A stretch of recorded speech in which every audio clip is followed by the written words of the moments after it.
Good morning, and welcome to day 128 of F260 at First Baptist Meridian. Today we look at Ezra chapters 1 and 2. And again, all of the prophets had talked about God's coming judgment on the northern kingdom of Israel and the southern kingdom of Judah, and that would come in the form of dispersion for the northern kingdom and exile for the southern kingdom. So that came to pass in three waves, like we've talked about. Sometime beginning around 609 through 605 is this first period of deportations, then a second wave in 597 BC, and finally a third major wave of deportations when Jerusalem and the temple were destroyed in 587. And again, in the ancient world, to destroy a temple was essentially to undo, it was believed, to undo the power of a god.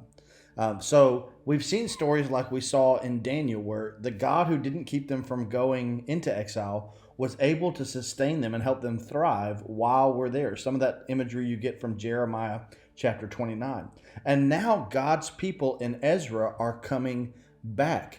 And it's important because remember when we were in Daniel, Belshazzar's feast, God judged Belshazzar and Babylon when? Precisely when Belshazzar took those temple vessels and offered toast and feast to his gods. That very night his kingdom was overturned and he was murdered in his sleep by the Persians. Again, you have some outside sources beyond the Bible that confirm that. And so what's interesting is once the Persians come to power, they have a fundamentally different foreign policy. The Assyrians would scatter conquered peoples so that no one had any sense of national identity. The Babylonians would deport the best and brightest and bring them to Babylon. The Persians allowed conquered peoples, especially peoples they didn't have to conquer directly, to return to their homeland so long as they maintained goodwill toward Persia.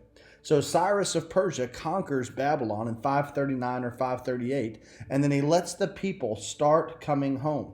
And if you read, that's what sets the context for the entire book of Ezra. You see in the opening verses that this is at the end of the 70 years that Jeremiah had prophesied. And if you go from that first wave of deportees, again, around 609, 607 BC, to 539, 538 BC, you have that 70-year exile that Jeremiah had prophesied.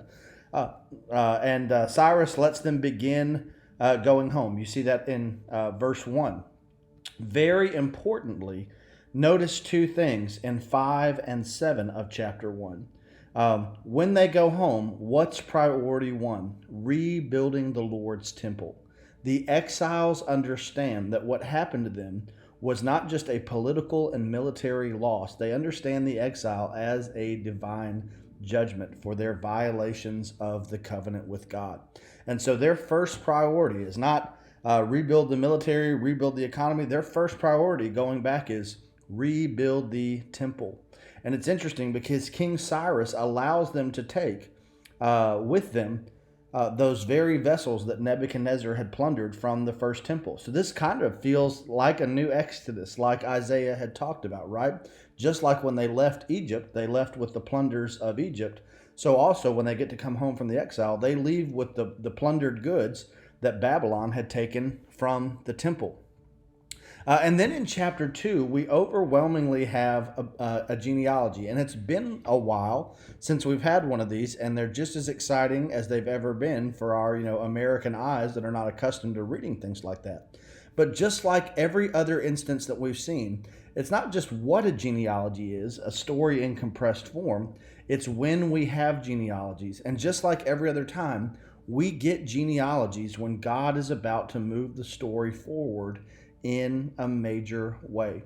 So this is a testament, even though we've just seen snapshots of the exile, these genealogies are a testament to all of these families that were in captivity, in bondage, in exile, that God has preserved rather than letting them, be snuffed out. And so God brings back all of these families to begin. And what's the first thing they do? Again, the first thing they do when they get back into the land is some of them give a free will offering to go toward the rebuilding of the temple.